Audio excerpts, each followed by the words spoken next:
We are live 364 days a year. What are we doing here? If Dom turns at SummerSlam, I'm shaving my moustache off. I told you, if that happens, it's going. My lip is cold because of a stupid bet that I made with YouTube. Oh, good. Wrestle's better than Daniel Bryan Daniels. Better than Okada. How do you not get sushi after Monday Night Raw?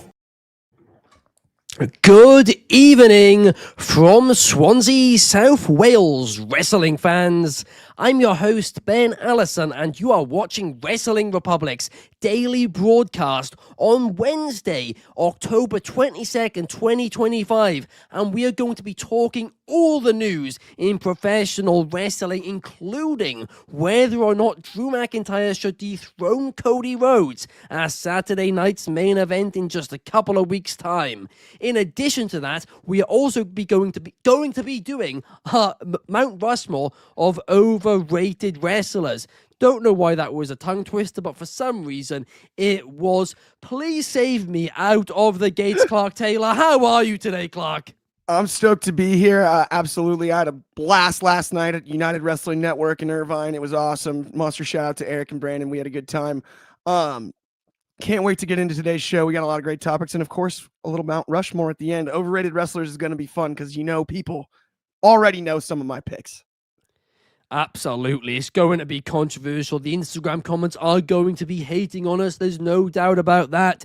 But we also have a few comments. We got Zach saying it's National Taven Style Pizza Day. We got Numero One saying Happy Wednesday, Wrestling Republic. And we got Fernando Zaya saying Happy Hump Day, WR crew.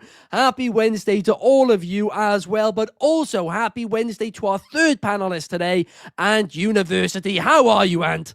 Man, what's going on, everybody? I am happy to be here. I took a little time off last week, had a wedding to go to. As you can see, I'm still dapper from that. I had a blast. And yeah, man, I'm happy to be on the show. There's no better crew that I could be with than my man Ben and Clark. And yes, Mount Rushmore of overrated people. I mean, it's too easy right there. I'm pretty sure I have some of the same people Clark has because, we have a deep hatred for certain wrestlers. But it's going to be fun, and I'm happy to be here with you guys. So let's get this show started. Absolutely. And when I saw you guys on the show with me today, I thought to myself, there's only one person who we can talk about, and that's your two's favorite wrestler, Cody Rhodes. Because at Saturday night's main event in just a couple of weeks' time, Cody Rhodes will be defending the WWE Championship against Drew McIntyre. It is now official, as Adam Pearce says. But a lot of people in the Wrestling Republic fan chat today were saying that Drew McIntyre needs to dethrone Cody Rhodes at Saturday night's main event. So my question is twofold for both of you. One, will Drew McIntyre win the title? And secondly, should Drew McIntyre win the title? Clark, kick us off out the gates. I can dig it. I would love for Drew to win the title here. I think he's also earned it. I still go back to Drew McIntyre and the run he was on headed into 36 and how he got robbed there. I like where he's at now, and I think we could find a run similar to that somewhere down the road. But he did just sort of get, messed around on that whole deal. So if he is going to defeat Cody Rhodes, might as well strike while the iron's hot right now. I have no issue with it, as you know. And of course, I see Donnie in the comments calling for a squash. Yes, I want Cody to get squashed basically in every match. We know that. Absolutely you do, for no good reason as well, other than tie clips, which he no longer even wears. He fixed it for you, Clark. He followed us, and you still have an issue with him. Unbelievable. Oh, gosh. I mean, Donnie is saying you're most likely getting a new world champion at Saturday night's main event, so I doubt you're also getting a WWE champion, and that's a very good point. We're going to be crowning a new world champion there in the vacant title match between Punk and Jey Uso. Numero One says Drew McIntyre will not dethrone Cody Rhodes because they are building towards Cody versus Randy Orton. I agree, Numero One. I think this past week on SmackDown, it was Randy Orton to take out Jacob Fatu. I reckon that's what they're building towards, a heel Randy versus face Cody Rhodes at the Royal Rumble. But the fact is, a lot of people do want Drew McIntyre to win the title at Saturday night's main event. But are you one of those people? Definitely one of those people. I don't care if it's Drew McIntyre, Drew Brees, Drew Bledsoe, Drew Barrymore. I don't care. I just need somebody to beat Cody Rhodes for that title because I'm tired of him not defending it. Everybody was up in arms over the amount of time that Roman Reigns did not defend the title. Well, you have the same thing out of Suit Boy right now.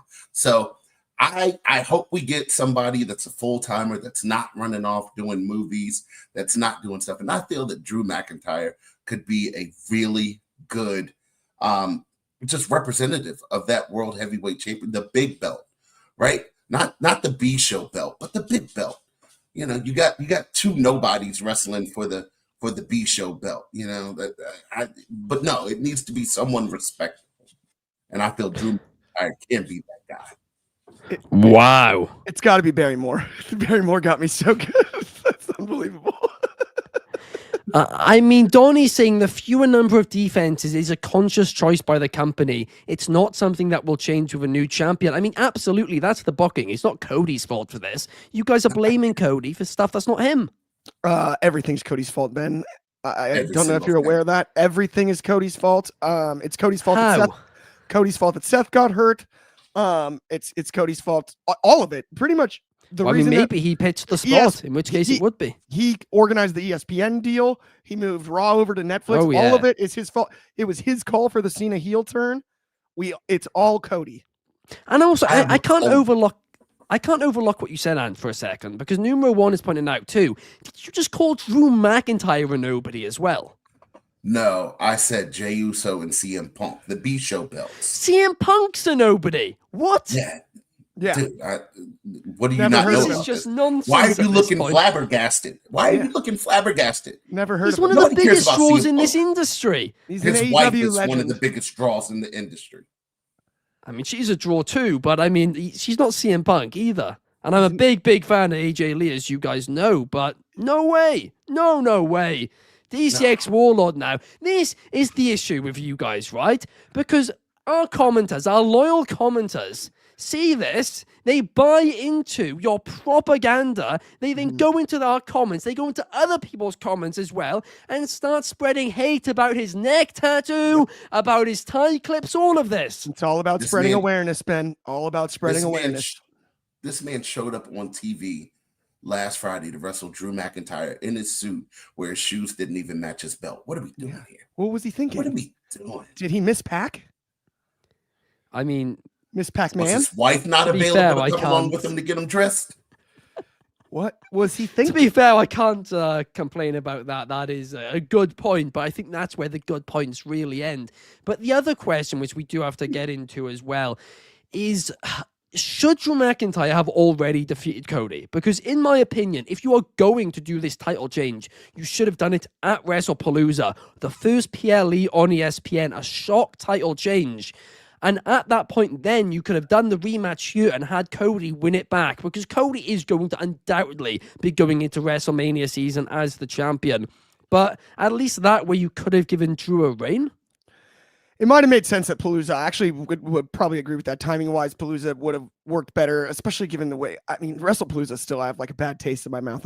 We need like 2 more shows before I stop thinking about how annoying it was in my eyes, just the idea of all of it. Like, I'm still bothered by it, to be honest. Wow. I need like one more nice show to like sort of like rinse the dust off of me, right? It's like after you spend a week in the desert, you're just covered in like the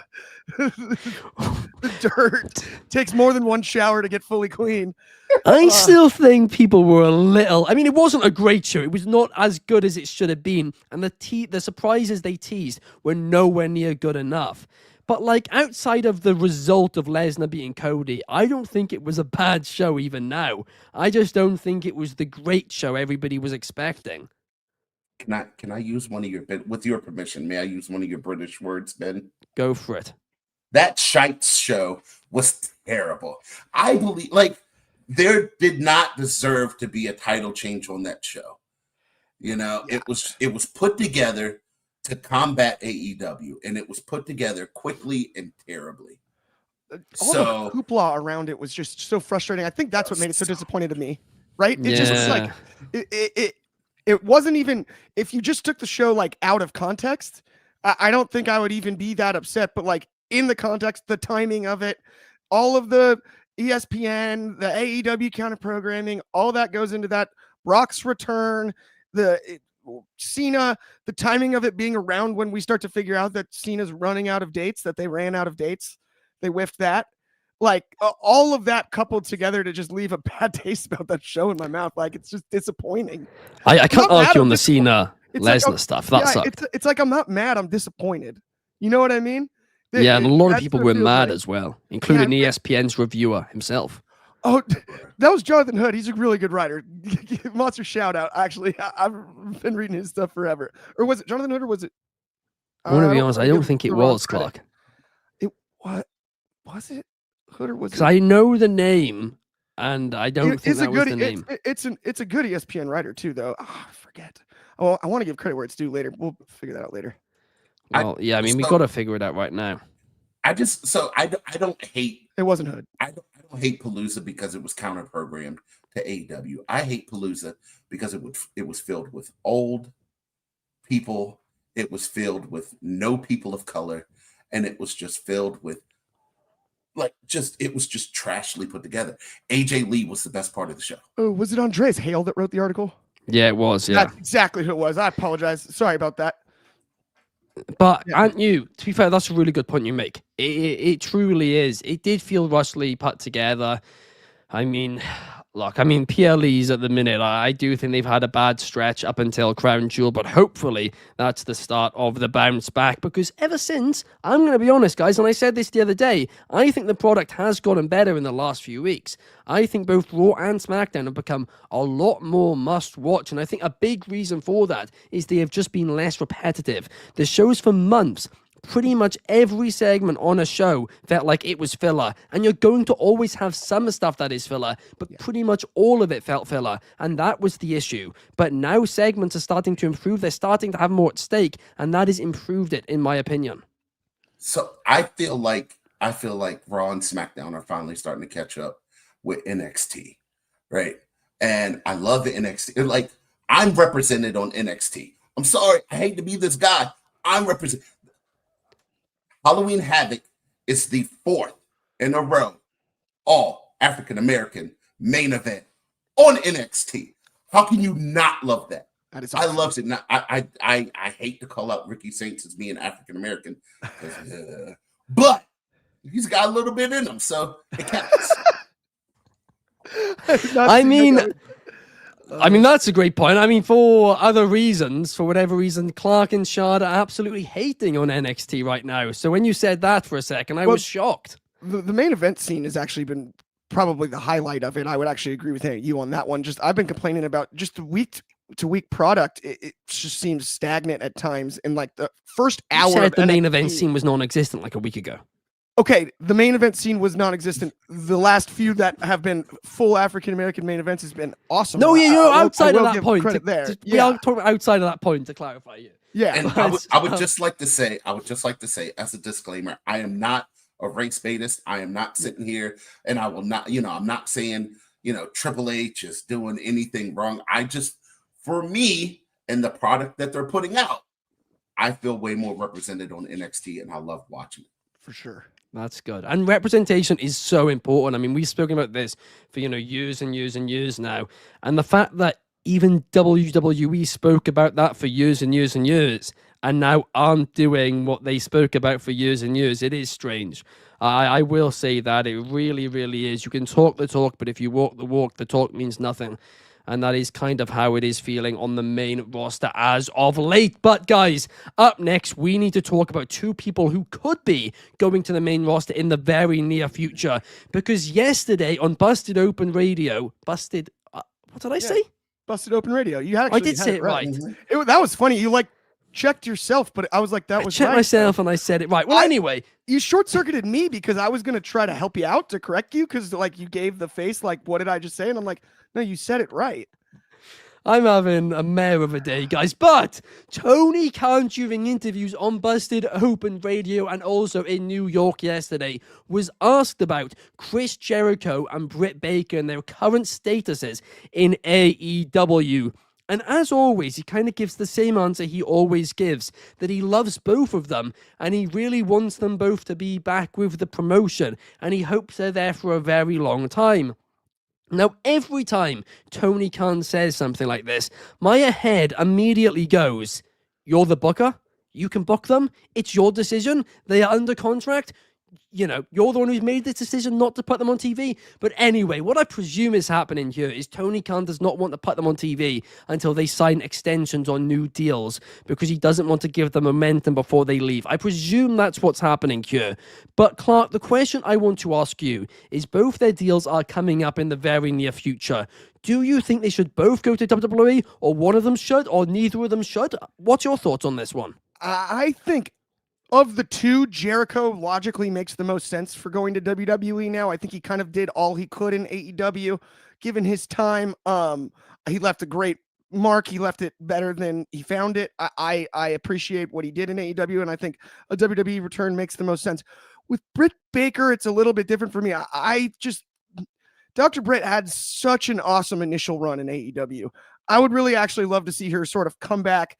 And given the work we've seen Toni Storm put in and what she's sort of built in the women's division, a rivalry with Dr. Britt Baker, I think would be excellent with Toni Storm. I think Monet and Baker rivalry would be excellent. I don't know exactly where she fits in WWE because she's sort of been gone for so long. I'm not sure what the trajectory would look like if she did make the switch. So my answer would be Jericho to WWE. I think Britt stays in AEW or should. Wow, okay, so you expect her to stay even though she's not been on TV for like 18 months? Yeah, I just, something tells me that it makes more sense, and I think she should stay. Especially if she's going to get back on TV anytime soon. But I'm going to be honest, I think she's been disrespected. To leave her off TV for this long, she's not had an injury, she's made it clear she wants to be on TV. It's not the case of she's doing other things. So obviously she's got her own dentistry as well, but she wants to be on TV. She is not on TV because Tony made that creative decision.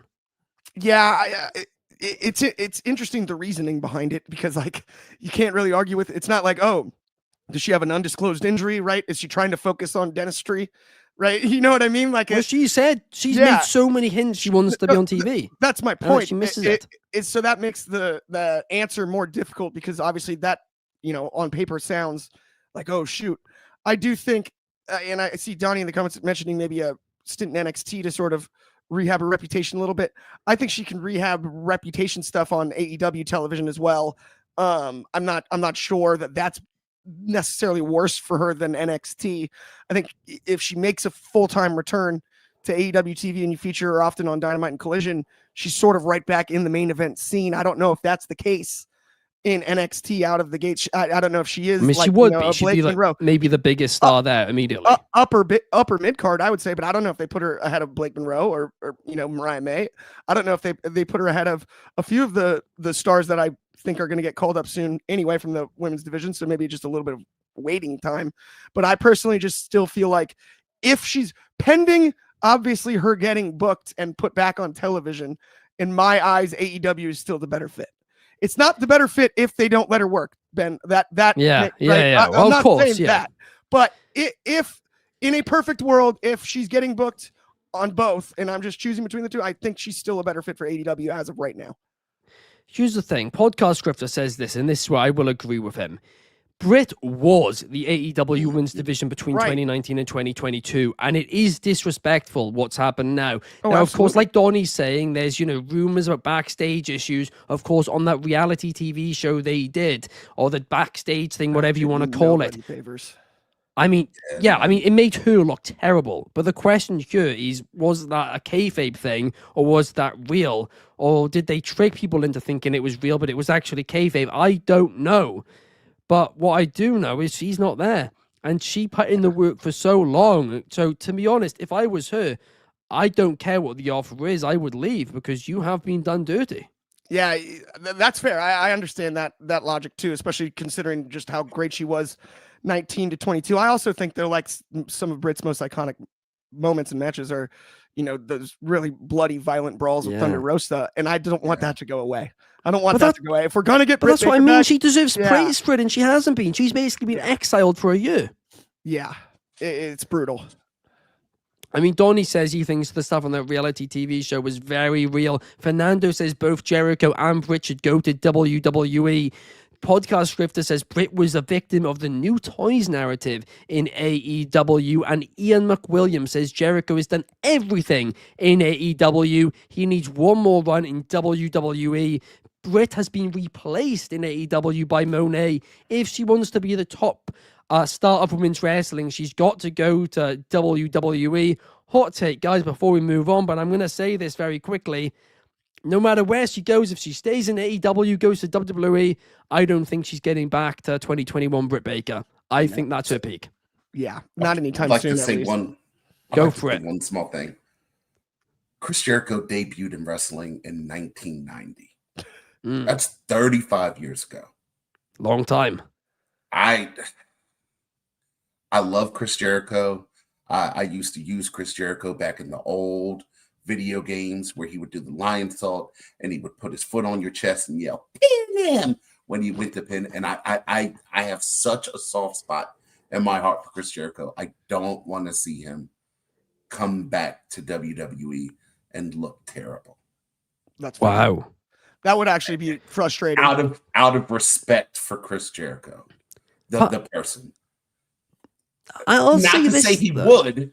Not to say he would. I don't want that to happen.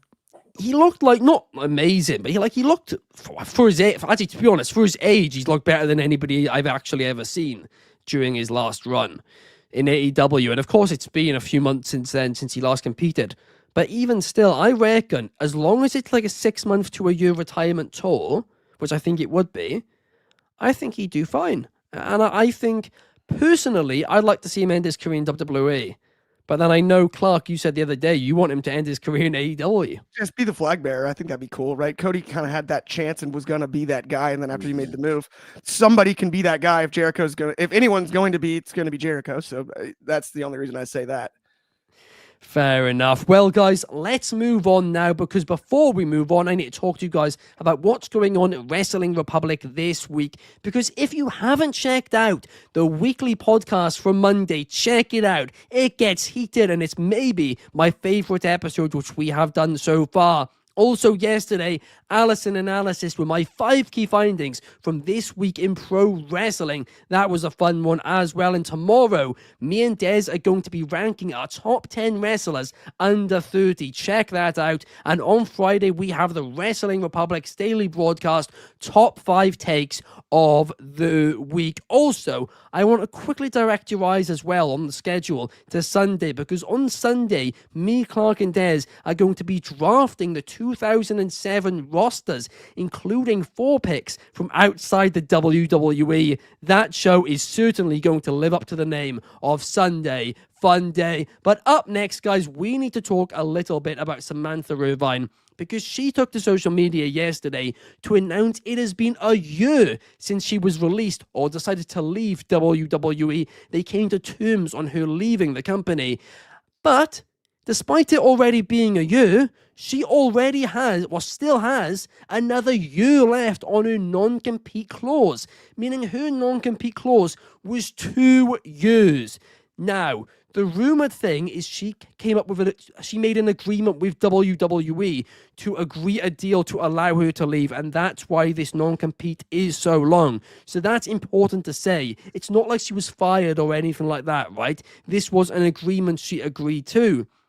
But I'm going to be honest, aren't you? I don't care what the situation is.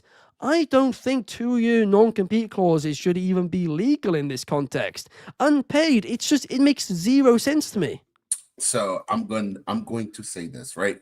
You gave me this topic today because you wanted to see me cry, because I love Samantha Irvin. Everything she brought to the WWE with her announcing was beautiful. It was cinema. Her time with Roman Reigns will forever be linked. But business is business. For the simple fact that she did bring all that to the ring, to the simple fact that she was the voice of the WWE for the simple fact that she made everything so much better. You can't let that just walk to your competitor. So I did a little digging after I saw I had this topic, and it looked like there were 2 years left on her contract. So they asked her, 2-year non-compete, finish out the contract, and you can walk away as you're requesting to walk away. And a business standpoint, I find that 100% relevant on their part that they can do that. She did not have to agree to it. She could have finished out her contract. She chose not to. So we have to deal with 2 years of not hearing Samantha Irvin's voice on our TV. It sucks. It hurts, but in a business standpoint, it's what you have to do. And Shard is agreeing with you. He's saying that's a very fair point. But I agree with numero one. I understand the logic of it, by the way, from a business perspective. I understand it. But at the same time, not letting somebody work for 2 years just so they can, be happy. Because she said she wasn't happy touring. She couldn't do it. She couldn't just be doing that. It wasn't enough for her. For them to be like, okay, sure. Pardon? It was not forced upon. She agreed to it. Yeah. Obviously, she agreed to it. But she had to, for her own, thing, get out of there. And I don't think it's right. To put it bluntly, I don't think I don't think this is a WWE thing. I'm not having to go at WWE here because, to your point, Dan, everything you said makes sense. But I do not understand how on earth it's legal. Like, in fact, it's not legal anywhere pretty much other than America too. It's such a bizarre thing to be like, okay, we'll let you leave because you want to leave for your own health to do other things, and no, but you can't work for another wrestling company for 2 years. When the issue wasn't wrestling, it was the fact of being on the road every single week and not being able to do other things. Yeah, it's bizarre to me that, I don't think that, I see Donnie in the comments saying it was trolling. I don't know if it was trolling, it's bizarre timing because obviously with it was reported it was a 2-year non-release clause at the time as well. Yeah. So I do think now she said that too, unless she shows some Dynamite this week. But even then, it's been a year. I'm tickled by that. That'd be hilarious. That would be hysterical. It could just be her throwing that out there to get her name back up, for people to start Googling her again, for people to start looking her up. I mean, just having your name talked about, right? You're saying, I also do think, by the way, WWE or TKO could sue her for that too, if that was the case. Because they've had a ton of really bad media this week because of it, including some mainstream sites. And if it was all a troll and it was a lie, I mean, especially with the amount of stuff going on right now, I don't think TKO would be happy with that in the slightest. Right. Yeah. Yeah, that seems interesting. I don't even know. And Donnie's saying her music career has flopped. I don't think that's true, by the way. I was looking at the numbers the other day. See, it's got like 1 million views or something. Yeah, she's done pretty well. I actually think it's I was stunned. Good. Yeah. Not my type of music, but it's clearly doing well, right? But Renee Paquette, of course, had something similar. She had over a year non-compete as well, and she was obviously an announcer. So, look, I understand it's business, but... and to be clear here, by the way, this is some narrative going around this week that nothing the legal system can do can change an ironclad contract. That's completely false. You can have a clause in a contract which is illegal, and as soon as you take it to court, it can be overruled in any contract. Yeah. The law is above anything you sign, right? So you can sign a contract. It can all be done professionally, all completely fine.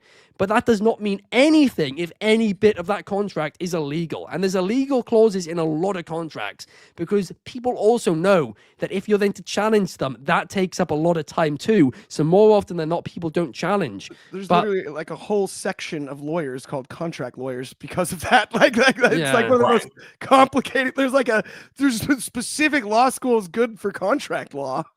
Exactly. But people have been doing that. Yeah. Carry on. No, I was just saying, if you look at the tweet she put out, right? Like, listen to the verbiage. 1 year down, one left on my non-compete. Can't wait. I hope you enjoy my songs.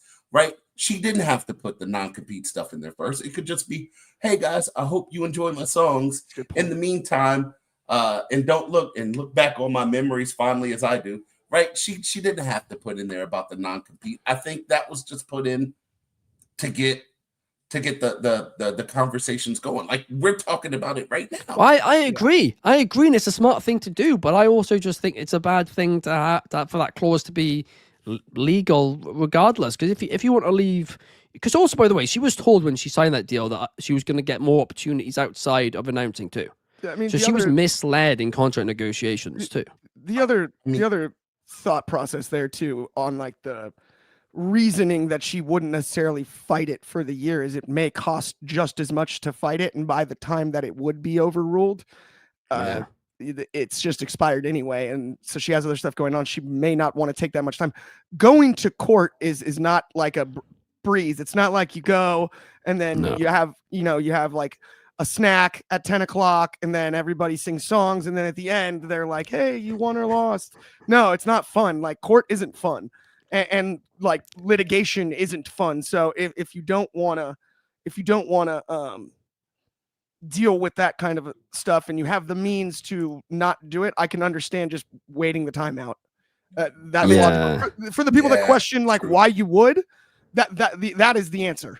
Is the amount of time and the amount of energy and the amount of money that it takes to fight it may not feel worth it. Exactly. The person that found her, the person that recruited her, I'm pretty sure would have fought for her to get other opportunities, but he was gone. Mark Henry was not with the company anymore. Right. Yeah. So, and Mark Henry was the one that found her. That's true. Yeah. No, that's a good point. And D6 Warlord saying, did someone see what Ricochet said on Twitter? Yeah, he quote tweeted that tweet and said, oh yeah, in a year she'll show up on Dynamite or I'll make her stay at home. I haven't decided yet. Basically playing into his Andrew Tate-like gimmick, basically, what he was doing there. But up next, guys, we are going to do a little bit of a mean segment, which I want to clarify out the gates. We are not trying to be mean with this. We're trying to have a little bit of fun, okay? But we are going to be giving our Mount Rushmore of overrated wrestlers. This is just our own personal opinions. This does not reflect on Wrestling Republic. It is just our own personal thoughts. So without further ado, this is a Mount Rushmore of the most overrated wrestlers in our personal opinions. I'm going to kick things off with LA Knight. I don't see what everybody sees in him. I don't think he's a main eventer. I don't think they should push him into the main event. I'm not going to use the entire age thing, right? But the fact is, when they have so many main eventers around that age, I don't know why this guy should be an exception to the rule. He makes so many stumbles at times, and that's coming from me, the king of stumbling. But it is just the truth. So that is my pick out of the gates. Clark, what is yours? I think mine is obvious. I'm going with Cody Rhodes for my first pick, the most overrated wrestler by miles. Boom. Not even close. He could be my whole list. If I could take him 4 times on this list, I would take him 4 times. That is absolutely ridiculous. And I think that summarizes what your list is going to be. But what about you, Because I'm sure you were going to have the same first pick originally. Yeah, I mean, you took my first pick. But with my first pick, I'm going to go with the most overrated person in the bloodline ever. Mr. I can't jump over the top rope. Oh. Jay Uso. Ooh. What? Overrated. What's with all this Jay hate? Overrated. I don't hate it too much, to be honest. It's just mean. I don't understand. Like this guy, everybody wanted him pushed. He got pushed. I didn't. He did. So, okay. If you've been on the J8 train all along, fair enough. But so many people have jumped on it. If it wasn't for Jimmy Uso getting hurt, Jay would have never been the right-hand man. I'm saying it right now. That's a fact. Wow. Okay. Well, you're back up again. What's your next pick? Ooh, this one is straight for you, Ben. Second on my Mount Rushmore, coming from AEW. I like to refer to him as a less talented Spike Dudley. Darby Oh, ridiculous. I disagree with that one. I think Darby's good. I think he's properly rated. Overrated. Ridiculous take. Clark, you're up next. Who are you taking? I am going to go with a pretty obvious second pick here and give me Ricky Saints. That way I get both of my picks I wanted. The Saints do not go marching in today. Give me Ricky Saints. Man, again, ridiculous. It's well, what's Ricky Saints ever done to you? Nothing good. You set me up on that one. Yeah. You went 10-8 round there. Right. The comments are going crazy here. Podcast Grifter agreeing, saying Darby is a human crash dummy. And there's emphasis on dummy. Donnie's actually defending Darby here as well. That actually surprises me a bit. I thought you'd agree there, but I agree as well. Unnecessary. Although he is joining in on the Ricky Saints pick. But up next, a lot of people are going to be unhappy with me for this. DCX Warlord is going to be unhappy with me for this. I'm taking Matt Cardona. I'm sorry, guys, but he's like a good mid-card talent. Who I wanted. He is. But like, everybody's acting like he's the second coming of... Everybody's acting like he's your guys' least favorite wrestler, Cody Rhodes. What you guys think Cody Rhodes is, Matt Cardona is actually that. That is the truth of it. Matt Cardona thinks he's going to return to WWE, be a big star. He's not. He's good at what he does. He's great on the independent scene. I like to watch him, but he's just so overrated. That was absolutely my next pick. It's a great pick. I've been trying to like do the I disagree on a pick or two here. That one I cannot argue. I had him on my draft board. Well, a lot of people are going to be angry at the next one. A lot of people are going to be very angry, actually, because up next, I am taking a Scotsman, and I'm taking Joe Hendry. That's my next pick. Again, I'm sorry, guys. I'm sorry. Oh, that's my next pick. I like his song. I think his entrance theme is great. But in the ring, he does nothing for me. And he's a one-hit wonder.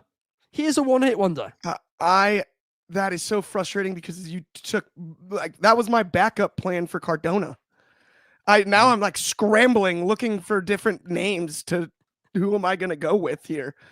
I think this one that was pretty obvious because you left me one more of those names on my list, and that's All Ego Ethan Page. Absolutely overrated. No debate about it. Give me All Ego.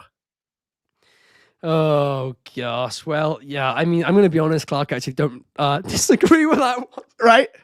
Yeah. It's not. I think he's so overrated. I really do. I like him. I just think he's overrated. Like I actually like. I want to think he's properly rated, and then I hear someone else talk about him like he's like The Rock or something. Like it's ridiculous. Like dude, he's good. He was in a segment with The Rock, and suddenly everybody started getting him mistaken. Like, call this guy up.